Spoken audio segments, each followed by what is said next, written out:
నమస్కారం. NSTV news కి స్వాగతం. హెడ్లైన్ చూద్దాం.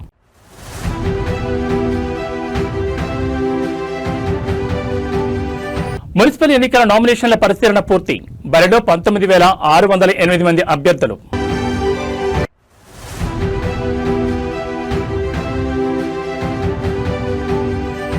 నారా లోకేష్ పై అనుచిత వ్యాఖ్యలు చేసిన జోగి రమేష్.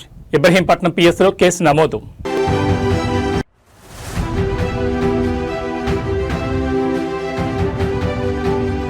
అంబట్ రాంబాబుకు 14 రోజుల జ్యుడిషియల్ రిమాండ్. రాజమండ్రి సెంట్రల్ జైలుకు తరలించిన పోలీసులు.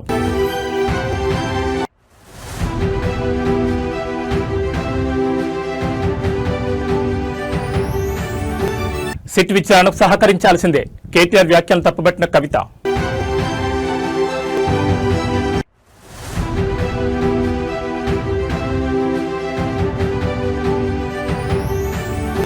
పసిడి ప్రియులకు శుభవార్త. బంగారం, వెండి ధరలు రికార్డు స్థాయిలో పతనం. ఇక డీటెయిల్స్ చూస్తే మున్సిపల్ ఎన్నికల ప్రక్రియ తెలంగాణ రాష్ట్రంలో వేగంగా కొనసాగుతోంది. ఇందులో భాగంగా 116 మున్సిపాలిటీలు, 7 మున్సిపల్ కార్పొరేషన్లోని 2,996 వార్డులకు సంబంధించి దాఖలైన నామినేషన్ల స్క్రూటినీ ప్రక్రియను ఎన్నికల అధికారులు విజయవంతంగా పూర్తి చేశారు. ఈ పరిశీలన అనంతరం ప్రస్తుతం రాష్ట్ర వ్యాప్తంగా వివిధ పార్టీలు, స్వతంత్రుల తరపున మొత్తం 19,608 మంది అభ్యర్థులు ఎన్నికల బరిలో నిలిచారు. ఈ నెల 11 జరగనున్న పోలింగ్ సంబంధించి అభ్యర్థులు తుది జాబితా ఖరారు కావడంతో ఇది కీలక దశగా మారింది. ఎన్నికల షెడ్యూల్ ప్రకారం పోటీ నుంచి తప్పుకోవాలనుకునే అభ్యర్థులకు ఈ నెల 3వ తేదీ వరకు నామినేషన్ల ఉపసంహరణకు అవకాశం కల్పించారు. ఉపసంహరణ గడువు ముగిసిన వెంటనే అదే రోజు సాయంత్రం బరిలో నిలిచే అభ్యర్థుల తుది వివరాలను, వారి జాబితాను రాష్ట్ర ఎన్నికల సంఘం అధికారికంగా ఆన్లైన్లో పొందుపరచనుంది. ఫిబ్రవరి 11 పోలింగ్ నిర్వహించి 13వ తేదీన ఓట్ల లెక్కింపు చేపట్టి ఫలితాలను వెల్లడించనున్నారు. కాగా ఈ మున్సిపల్ ఎన్నికల్లో భారీ విజయం సాధించాలని అధికార కాంగ్రెస్, ప్రతిపక్షంలోని బీఆర్ఎస్, బీజేపీ పార్టీలు తమ వ్యూహాలు కొనసాగిస్తున్నారు. ఈ మేరకు పోటీలో నిలిచే వారి సంఖ్య కూడా అధికంగా కనిపిస్తోంది.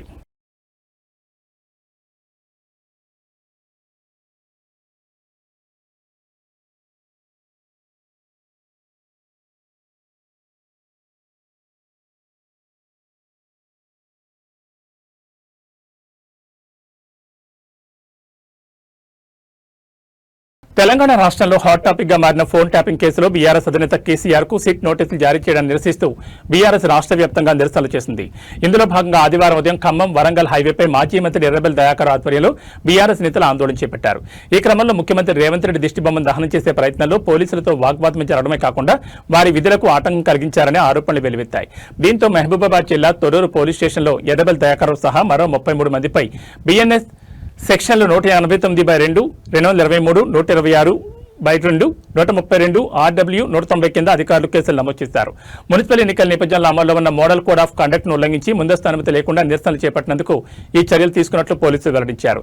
ఈ పరిణామం స్థానిక రాజకీయాల్లో మున్సిపల్ ఎన్నికల ప్రచారంలో తీవ్ర ఉత్కంఠను రేకెత్తించింది.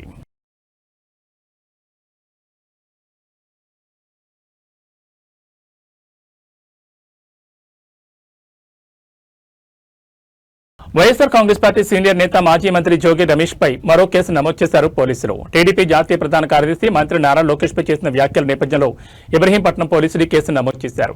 ఈ పరిణామాల మధ్య జోగి రమేష్ అజ్ఞాతంలోకి వెళ్లినట్లు సమాచారం. లోకేష్ తో పాటు టీడీపీ అధినేత చంద్రబాబు నాయుడుపై అనుచిత వ్యాఖ్యలు చేశారనే ఆరోపణలతో జోగి రమేష్ పై చర్యలు తీసుకునే అవకాశం ఉందని సమాచారం రావడంతో ఆయన్ను అరెస్ట్ చేయొచ్చనే అనుమానాలు వ్యక్తమవుతున్నాయి. ఇదే కారణంతో ఆయన ప్రస్తుతం పోలీసులకు అందుబాటులో లేకుండా ఉన్నట్టు తెలుస్తోంది. అదే సమయంలో జోగి రమేష్ నివాసంపై జరిగిన దాడి ఘటనపై కూడా పోలీసులు మరో కేసు నమోదు చేయనున్నట్లు సమాచారం. ఈ ఘటనలో టీడీపీ శ్రేణుల పాత్రపై విచారణ కొనసాగుతోంది. జోగి వ్యాఖ్యలు, ఆయన ఇంటిపై దాడి ఘటన, ఈ 2 అంశాలపై వేర్వేరు కేసులు నమోదు చేసేందుకు పోలీసులు సిద్దమవుతున్నట్టు తెలుస్తోంది. నిన్న రాత్రి తిరుపతి నుంచి విజయవాడకు వచ్చిన జోగి రమేష్ పరామర్శ నిమిత్తం వచ్చిన నందిగాం మాజీ ఎమ్మెల్యే మొండితోక జగన్మోహన్ రావుతో కలిసి రాత్రి సుమారు 1:30 సమయంలో తన నివాసం నుంచి వెళ్లిపోయినట్లు సమాచారం. ఆయనతో పాటు ఆయన తనయుడు రాజీవ్ కూడా వెళ్లినట్లు పోలీసులు గుర్తించారు. ఈ నేపథ్యంలో మాజీ మంత్రి జోగి రమేష్ అజ్ఞాతంలోకి వెళ్లారని పోలీసులు అనుమానిస్తున్నారు. ప్రస్తుతం ఆయన ఆచూకీ కోసం గాలింపు చర్యలు చేపట్టినట్టు తెలుస్తోంది. ఎన్టీఆర్ జిల్లాలో రాజకీయ ఉద్రిక్తతలు కొనసాగుతున్న వేళ ఈ కేసు రాష్ట్ర రాజకీయాల్లో మరింత చర్చకు దారితీస్తోంది. అరాచక ప్రభుత్వం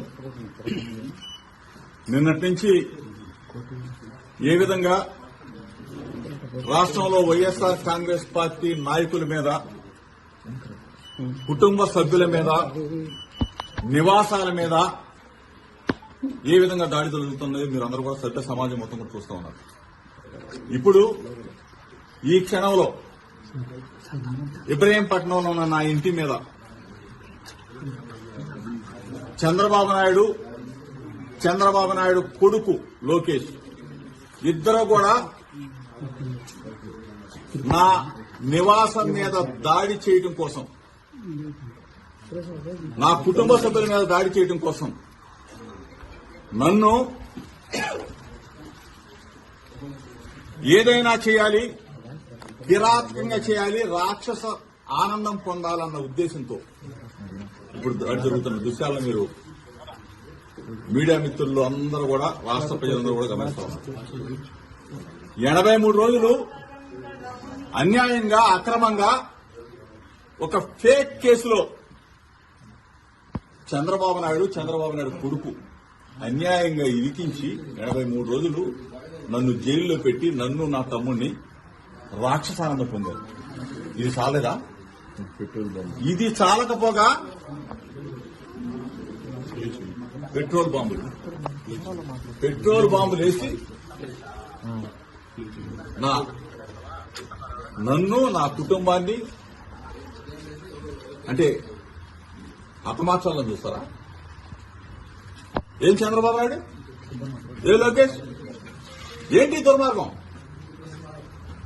నన్ను అక్రమంగా 83 రోజులు నిర్బంధించింది చాలక, నన్ను నా తమ్ముడిని నా కొడుకును కూడా జైల్లో పెట్టింది చాలక ఒక మాజీ మంత్రి వైసీపీ సీనియర్ నాయకులు అంబటి రాంబాబు అరెస్టు వ్యవహారం ఏపీ రాజకీయాల్లో పెను సంచలనంగా మారింది. సీఎం చంద్రబాబు నాయుడుపై అనుచిత వ్యాఖ్యలు చేశారన్న ఆరోపణలపై గుంటూరు పోలీసులు ఆయన అరెస్ట్ చేశారు. ఈ క్రమంలో ఆయన కోర్టులో ఆదివారం హాజరుపరిచారు. అనంతరం ఇవాళ తెల్లవారుజామున రాజమండ్రి సెంట్రల్ జైలుకు రాంబాబును పోలీసులు తరలించారు. ఈ కేసును విచారించిన గుంటూరు ప్రత్యేక మొబైల్ కోర్టు అంబటి రాంబాబుకు 14 రోజుల జ్యుడిషియల్ రిమాండ్ విధించింది. ఈ నేపథ్యంలో భారీ పోలీస్ బందోబస్తు, ఎస్కార్ట్ నడుమ ప్రత్యేక వాహనంలో ఆయనను రాజమండ్రికి తరలించారు. సోమవారం ఉదయం సరిగ్గా 4:05 అంబటి రాంబాబును జైలు ప్రాంగణానికి తీసుకొచ్చారు. జైలు వద్ద ఇటువంటి అవాంఛనీయ సంఘటనలు జరగకుండా పోలీసులు ముందస్తుగా భారీగా బారికేడ్లను ఏర్పాటు చేసి భద్రతను కట్టుదిట్టం చేశారు. జైలు నిబంధనల ప్రకారం కఠినంగా వ్యవహరించిన అధికారులు అంబటి రాంబాబు కోసం కుటుంబ సభ్యులు పంపిన దుస్తులను సంచుల్లో పంపేందుకు సైతం అనుమతించలేదు.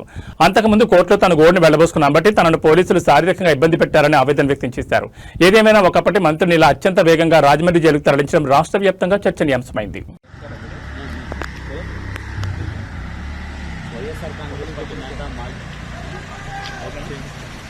వైఎస్ఆర్ కాంగ్రెస్ పార్టీ నేత మాజీ మంత్రి అంబటి రాంబాబుని రాజకీయ సెంట్రల్ జైలుకి తరలించడం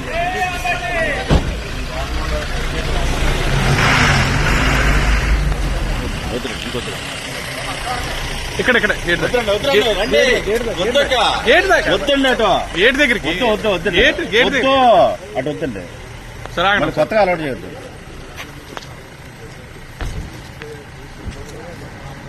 ఫోన్ ట్యాపింగ్ కేసులో మాజీ సీఎం కేసీఆర్ ను సిట్ విచారించింది. దీనిపై తెలంగాణ జాగృతి అధ్యక్షులు కవిత స్పందించారు. సిట్ విచారణలో ఏం జరిగిందో కేసీఆర్ చెప్తారని అనుకుంటున్నా. 2 ఏళ్లు అవుతున్నా ఫోన్ ట్యాపింగ్ కేసు ముగింపునకు రావడం లేదు. విచారణను త్వరగా ముగించాలి, దోషులకు శిక్ష పడాలి.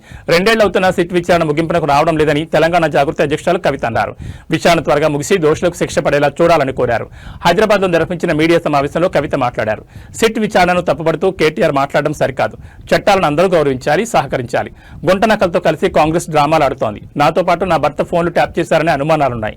సిట్ అధికారులు విచారణకు పిలిస్తే వెళ్లి సహకరిస్తానని కవిత చెప్పారు. బ్రదర్, మన ఏం జరిగిందో నాకు తెలియదు. చట్టానికి ఎవరు కూడా అతీతులు కాదనడానికి మాత్రం మనము ఆలోచన చేసుకోవాలి. సేమ్ థింగ్ నిన్న కేసీఆర్ గారిని ఫోన్ ట్యాపింగ్ పిలిచిన తర్వాత కూడా మళ్ళా వర్కింగ్ ప్రెసిడెంట్ కేటీఆర్ గారు మాట్లాడుతూ అనేకమైన అంశాలు చెప్పారు. విచారణకు పిలవడం నేరము, ఘోరము అన్నట్టుగా మాట్లాడినారు. నేనేమంటున్నా, ప్రజా జీవితంలో ఉన్నప్పుడు అనేకమైన అంశాలు ఉంటాయి, వాటి కాన్సిక్వెన్సెస్ ఫేస్ చేయాల్సి వస్తుంది. సో ట్రాన్స్పరెంట్గా విచారణ కొనసాగడానికి అందరం కూడా సహకరించి ఈ అంశాన్ని ఎంత తొందరగా క్లోజ్ చేస్తే అంత మంచిది. Thank you.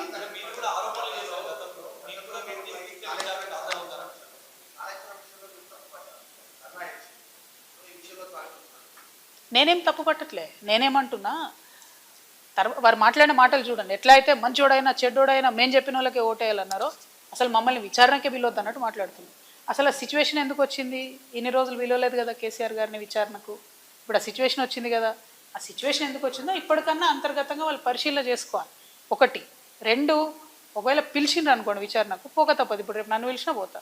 నన్ను కూడా అప్పుడు ఈడీ సిబిఐ పిలిస్తే పోతే కదా. నేను చేసినా నేరం చేయలేదా అనేటటువంటిది నేను చేయలేదని నా మనసుకు తెలుసు, కానీ అది ప్రూవ్ అవ్వాలి కదా. ఇప్పుడు కూడా అదే జరుగుతుంది. సో చట్టానికి అందరం కూడా సహకరించాలి. పిలిచినప్పుడు పోతాం. కాకపోతే ఆ యొక్క ఆలోచన విధానం ఏదైతే రాష్ట్రంలో పాలన గాడి తప్పిందని ప్రధానమంత్రిని కోరి ఏపీలో ఎమర్జెన్సీ పెట్టమని కోరాలని ముద్రగడ పద్మనాభరెడ్డి ఏపీ సీఎం చంద్రబాబు నాయుడు కోరారు. ఈ మేరకు సోమవారం ఒక బహిరంగ లేఖను రాశారు. రాష్ట్రంలో ఎమర్జెన్సీ పెడితే పదవీకాలం అయ్యే వరకు ప్రతిపక్షాన్ని జైల్లో పెట్టడానికి ఉపయోగపడుతుందని తాను అభిప్రాయపడుతున్నారని పేర్కొన్నారు. మాజీ మంత్రులు రజనీ, అంబటి రాంబాబు, జోగి రమేష్లను అవమానించేలా వ్యవహరించడం ఎంతవరకు సమంజసమని ప్రశ్నించారు. దేశంలోని ఏ రాష్ట్రంలోనైనా ఇలాంటి పాలన ఉందా అని ప్రశ్నించారు. తిరుమల లడ్డూలో నిజి కల్తీ జరగలేదని సీబీఐ రిపోర్టు ఇవ్వడం నుంచి దృష్టి మరల్చేందుకు ఇలాంటివి చేస్తున్నారని అనుమానాలు వ్యక్తం చేశారు. ఒక్క అబద్దాన్ని కప్పిపుచ్చడానికి 100 అబద్దాలు ఆడాల్సి వస్తుందని తన తండ్రి చెప్పిన విషయాన్ని గుర్తు చేసుకున్నారు. టీడీపీ నేతలు ఆడిన ఒక్క అబద్ధం వల్ల పార్టీ ఎంత నష్టపోయిందో పరిశీలించుకోవాలని సూచించారు. కూటమి పాలనలో కాపు కులాన్ని ప్రతిక్షణం టార్గెట్ చేస్తున్నారని ఆరోపించారు. గతంలో తన కుటుంబాన్ని, ప్రస్తుతం అంబటి రాంబాబు కుటుంబాన్ని టార్గెట్ చేస్తున్నారని విమర్శించారు. ఇది ఎంతవరకు సమంజసమని నిలదీశారు. గతంలో కాపులకు బీసీ రిజర్వేషన్ ఇస్తామని మొడిచేయి చూపించిన విషయాన్ని గుర్తు చేశారు. డిప్యూటీ సీఎం పవన్ కళ్యాణ్ మీద ప్రేమతో మాత్రమే టీడీపీకి మద్దతిస్తున్నామని ప్రకటించారు. పవన్ కళ్యాణ్ మద్దతునివ్వడం వల్లే చంద్రబాబు నాయుడు జైల్లో ఉన్నప్పుడు కార్యకర్తలు రోడ్డు మీదకు వచ్చారన్నారు. కాపుల మద్దతు కూటమి ప్రభుత్వం అధికారంలోకి వచ్చింది నిజం కాదా అని అడిగారు. దయచేసి కాపు కులాన్ని ఏపీ నుంచి వేరే రాష్ట్రానికి కట్టుబట్టలతో పంపించే కార్యక్రమం చేయండి అని ఆవేదన వ్యక్తం చేశారు.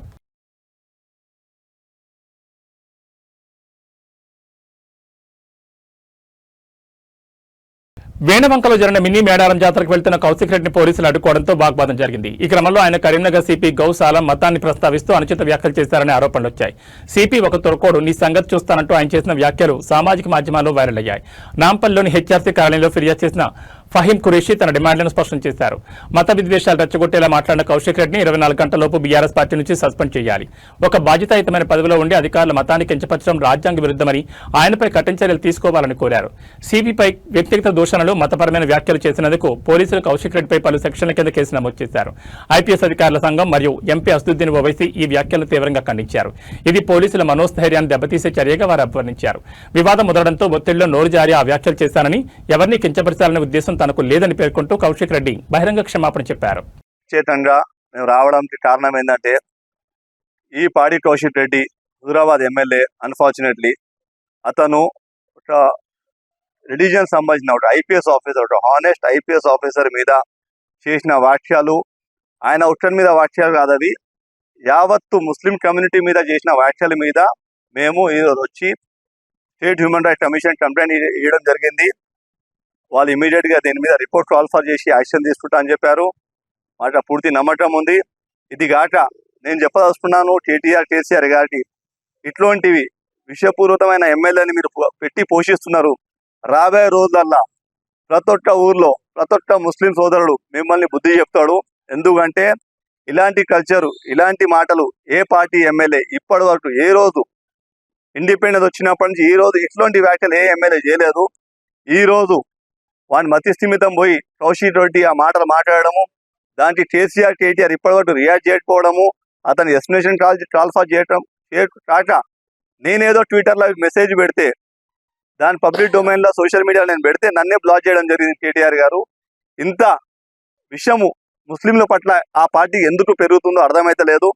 దానికి కారణం నాకు అనిపించేది ఏంటంటే ఈ రేవంత్ రెడ్డి గారి ప్రభుత్వంలో ఏదైతే ముస్లింలకి మంచి ఏదైతే స్కీమ్స్ చేస్తున్నారో, ఎలా అయితే సర్పంచ్ ఎలక్షన్లో ముస్లింస్ మమ్మల్ని పార్టీని ఆదరించారు, ఆ కోపంతోనే ఆ ద్వేషంతోనే ఈరోజు ముస్లింల పట్ల ఆ పార్టీ వైఖరి తెలిసిపోతుంది.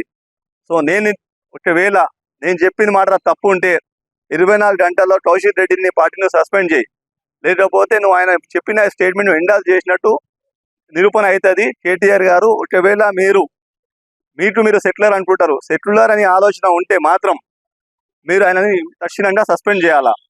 ప్రతిసారి కేటీఆర్ గారు కూడా జూబ్లీస్ ఎలక్షన్లో కూడా ముస్లింని చాలా కిందపరిచినట్టు మాట్లాడాడు. ఖబ్రస్థాన్ విషయంలో చాలా ఇన్సల్ట్ చేసి మాట్లాడాడు. కానీ పబ్లిక్కి చాలా అర్థమవుతుంది. అందుకోసమే మాకు 25,000 ఓట్లు వేసి మీ సిట్టింగ్ సీటు మాకు ఇవ్వడం జరిగింది. అంటేనే ముస్లింలు మీ పట్ల ఏం ఆలోచిస్తున్నారో మీకు తెలిసిపోవాలి ఈ పార్టీ. ఎందుకంటే మీ హయాంలో ఎన్నైతే మసీదులు షహీద్ అయినాయో, ఎన్నైతే సెటిల్డ్ మసీద్ మీరు ఎంతైతే నష్టం చేశారో పబ్లిక్ ముస్లింలు అన్ని గమనిస్తున్నారు. మీరు మీ తెలివి మానేసుకొని మీరు మా మీద కోపం తగ్గించుకొని ఆంధ్రప్రదేశ్ రాష్ట్ర వ్యాప్తంగా ఉన్న విద్యుత్ మీటర్ రీడర్స్ తమ ఉపాధి భద్రత కోసం విజయవాడలో భారీ ఎత్తున ధర్నా చేపట్టారు. ప్రభుత్వం స్మార్ట్ మీటర్లను ప్రవేశపెట్టడం వల్ల తమకు ఉపాధి లేకుండా పోతోందని ఆవేదన వ్యక్తం చేస్తూ గత 5 రోజులుగా శాంతియుత దీక్షలు నిర్వహిస్తున్నారు. అయినప్పటికీ ప్రభుత్వం నుంచి ఎలాంటి స్పందన రాకపోవడంతో నేడు చలో విజయవాడ కార్యక్రమాన్ని పిలుపునిచ్చారు. స్మార్ట్ మీటర్ల ఏర్పాటు వల్ల ఉపాధి కోల్పోతున్న తమకు ప్రభుత్వం ఇతర విభాగాల్లో ప్రత్యామ్నాయ పనులు కల్పించాలి. పెండింగ్ లో ఉన్న వేతనాలను వెంటనే విడుదల చేయాలి. ఏళ్ల తరబడి విద్యుత్ శాఖను నమ్ముకున్న తమ కుటుంబాలను రోడ్డున పడేయొద్దని ప్రభుత్వం వెంటనే చర్చలకు రావాలని డిమాండ్ చేస్తున్నారు. పోలీసులు ఎక్కడికక్కడ అడ్డుకున్నప్పటికీ లీడర్స్ భారీగా తరలిరావడంతో విజయవాడలోని ప్రధాన కూడళ్లలో ట్రాఫిక్ స్తంభించి ఉద్రిక్తత నెలకొంది.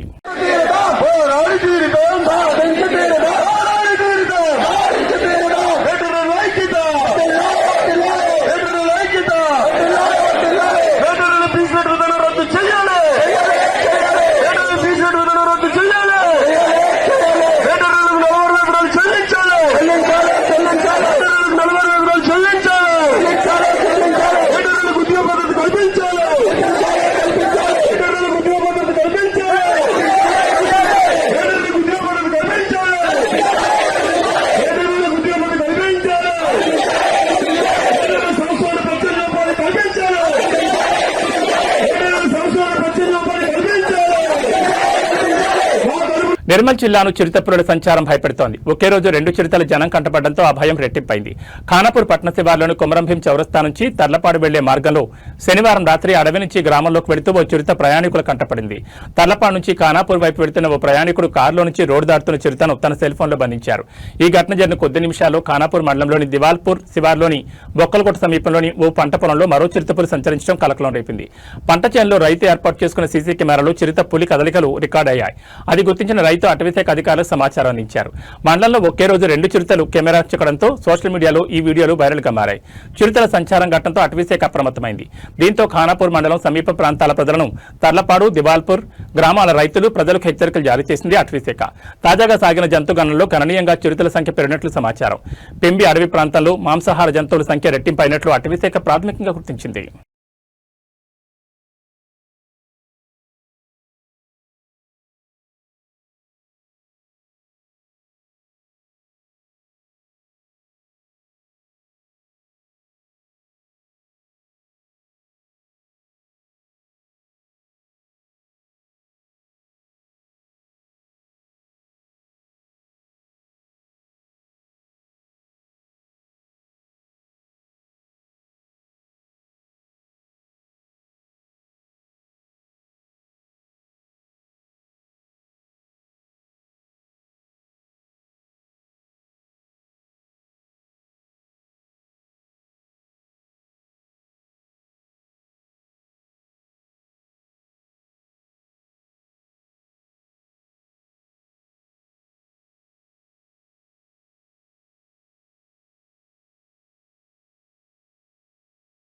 బంగ్లాదేశ్ జైల్లో 3 నెలల పాటు మగ్గిన మత్స్యకారులు విశాఖకు చేరుకున్నారు. 3 నెలల క్రితం సముద్రంలో చేపల వేటకు వెళ్లి బంగ్లాదేశ్ కోస్ట్ గార్డులకు చిక్కిన విజయనగరం జిల్లా మత్స్యకారులు ఎట్టకేలకు స్వదేశానికి చేరుకున్నారు. బంగ్లాదేశ్ జైల్లో నిర్బంధంలో ఉన్న 9 మంది మత్స్యకారులు విడుదలై 3 రోజుల క్రితం విశాఖ షిప్పింగ్ హార్బర్కు చేరుకున్నారు. భారత ప్రభుత్వ చొరవతో పాటు దౌత్యపరమైన ప్రయత్నాల ఫలితంగా మత్స్యకారులు 3 నెలల్లోనే బంగ్లాదేశ్ జైలు నుంచి విడుదలయ్యారు. స్వదేశానికి చేరుకున్న మత్స్యకారులను చూసి వారి కుటుంబ సభ్యులు భావోద్వేగానికి గురయ్యారు. ఇక విశాఖ ఫిషింగ్ హార్బర్ వద్ద మత్స్యకారుల అసోసియేషన్ నాయకులు కుటుంబ సభ్యులు ఘనంగా స్వాగతం పలికారు. కొడుకులు భర్తలు క్షేమంగా తిరిగి రావడంతో కుటుంబాల్లో ఆనందం వెలివిరిసింది.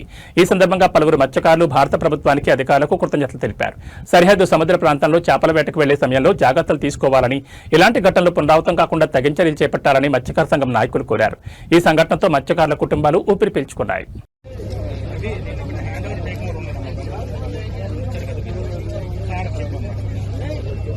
బంగారం వెండి ధరలు భారీగా పతనమయ్యాయి. ఆల్ టైం గరిష్ట స్థాయికి చేరిన తర్వాత గత 4-5 రోజులుగా పసిడి వెండి ధరలు నేలచూపులు చూస్తున్నాయి. ఈ క్రమంలో ఇవాళ ఒక్కరోజే బంగారం ధర రికార్డు స్థాయిలో పడిపోయింది. ఈ పరిణామం పెట్టుబడిదారులకు షాక్ ఇవ్వగా కొనుగోలుదారులకు ఊరటనిచ్చింది. ఈ రోజు ఉదయం హైదరాబాద్ మార్కెట్లో 24 క్యారెట్ల 10 గ్రాముల బంగారం ధర ఏకంగా 9,050 రూపాయలు తగ్గి 1,51,530కి చేరింది. అలాగే 22 క్యారెట్ల తులం బంగారం ధర 8,300 తగ్గి 1,38,900 వద్ద ట్రేడ్ అవుతోంది. దేశ రాజధాని ఢిల్లీలో కూడా దాదాపు ఇదే పరిస్థితి కొనసాగుతోంది. అక్కడ 24 క్యారెట్ల పసిడి ధర 1,51,680గా నమోదైంది. బంగారం బాటలోని వెండి కూడా పయనిస్తోంది. కిలో వెండి ధర నిన్నటితో పోలిస్తే ఏకంగా 50,000 పతనమైంది. ప్రస్తుతం హైదరాబాద్, ఢిల్లీ మార్కెట్లలో కిలో వెండి ధర 3 లక్షలు అవుతుంది. కొద్ది రోజుల క్రితం కిలో వెండి ధర 4,25,000 వరకు చేరడం గమనార్హం. ఇటీవల రికార్డు గరిష్టాలకు చేరడంతో పెట్టుబడిదారులు భారీ ఎత్తున లాభాల సేకరణకు మొగ్గు చూపడమే ఈ పతనానికి ప్రధాన కారణంగా బులియన్ మార్కెట్ నిపుణులు విశ్లేషిస్తున్నారు. ఈ ధరల పతనం పెట్టుబడిదారులను ఆందోళన గురిచేస్తుండగా కొనుగోలు చేయాలనుకునే వారికి ఊరటనిస్తోంది.